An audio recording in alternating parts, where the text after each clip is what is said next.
Be'ezer Hashem was starting a brand new Masechta Bechoros Daf Beis. The Masechta discusses a human Bechor, firstborn, a kosher animal Bechor, and a non-kosher animal Bechor, which is only the Bechor of a donkey. And the Masechta starts off with the donkey because it has the fewest halachas, and we are holding here Erev Pesach, and that's exactly the time when HaKadosh Baruch Hu told Klal Yisrael about the concept of the Bechor. He was Mekadesh the Bechor. And it says in the Pasuk, Kol Bechor B'Yisrael, that in order for you to be chayiv in a Bechor, to be Poyd Bechor, it has to be B'Yisrael, it has to be completely a Jewish Bechor. And any non-Jewish involvement in the Bechor gives you a p'tur from the Bechor. Says the Mishnah, 5 different ways that you're potter. If you bought the fetus off of a guy, in other words, the guy owns the mother animal, then of course you are potter from a Bechor. If you sold the fetus to a guy, you're also potter. And the chiddush is that although you were over Isser, because the Mishnah in Avodah Zarah says you're not allowed to sell a large animal to a guy because they work that animal on Shabbos. So I would think that perhaps you should be fine and you should have to do the pidyon bechor. Kamashmal or not. If you are a partner with a guy, you're also potter. What's the chiddush? That we don't say the halacha is like Rabbi Yehuda. Rabbi Yehuda holds that anytime there's a partnership with a guy, you are responsible for your share of the partnership. So let's say you're 50% partner, you should have to redeem 50% of the bechor. We don't say that. And then there's the concept of kablanos. Kablanos is you give your animal to somebody else to work with it, and in return you give that other person a share in the offspring. So if a guy gave you kablanos, you work the guy's animals, you didn't do anything wrong, and there's no chiddush in this that you are potter from bechor because really the guy is the owner. The chiddush is in the 5th case, in the final case of the Mishnah. If you own the animal and you let the guy work with your animals, and in return you give him a partnership in the offspring, which is asur, the chiddush is that you don't have to do pidyon bechor.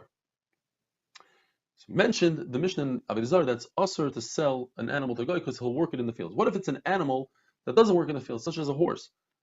The Isser, the Erais, is to plow a field with an animal, but to ride an animal on Shabbos like a horse is only asur d'Rabbanan, and therefore you are allowed to sell a horse to a guy.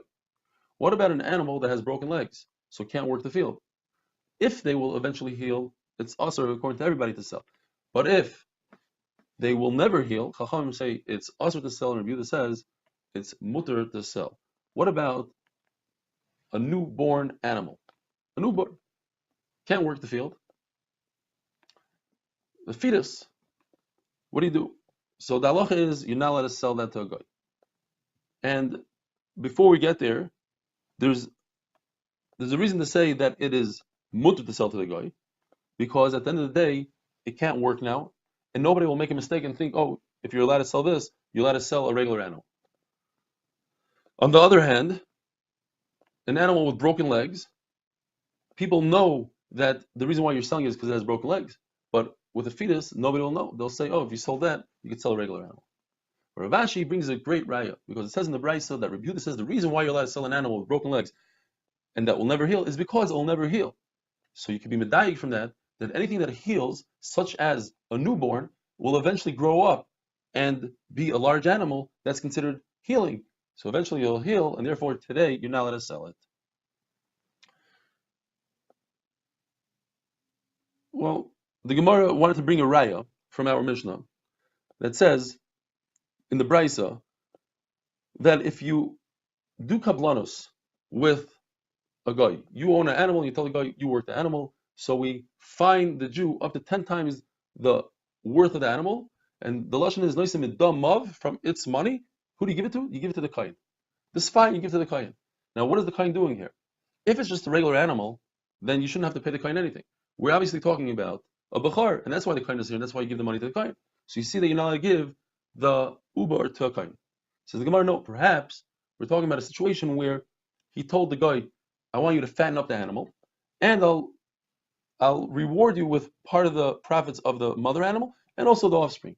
So since we give him a knas on the mother, you get that money and you take the money also to the vlad and you give it to the kohen. The Gemara is mesubak. What's the halacha if somebody sells the animal for future offspring? The Gemara says there's a way to say, according to Rabbi Yehuda, that it's mutter, and there's a reason to say that it's asur, and according to Chacham also, there's a reason to say that it's mutter and asur.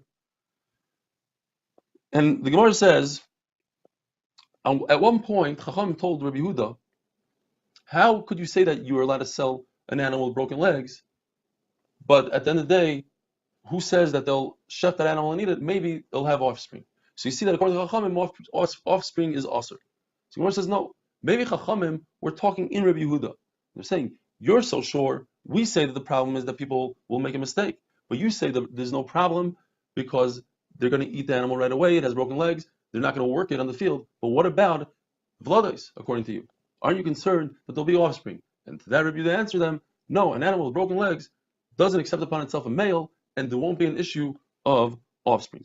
And finally, the Mishnah starts off saying, in the first case, if somebody sells, the second case, if somebody sells an animal to a guy, and the Mishnah says, even though it's asur to sell to a guy, yet when it comes to shutfos and kablanos, the Mishnah doesn't have those words, even though it's asur. It would seem like from the Mishnah that it's not asur to sell kablanos. In other words, the offspring, the future offspring is not a problem. If it was a problem, the Mishnah should have said, and even though it's asur, we don't fine him. Says the Gemara, no. Perhaps the Mishnah only said it the first time in the Mishnah, by the case of selling to a guy, and that's the main case. And obviously, you're not allowed to do this with a guy, because a guy can't swear in the name of Avodah Zarah if you have an issue, and therefore, of course, it's asur to sell an uber to a guy, b'kablanos, and the Mishnah didn't mention it because it mentioned it once, and it was obvious to the Mishnah that all 5 other cases have the same halacha. Have a wonderful day, and welcome to Masechtas Bechoros.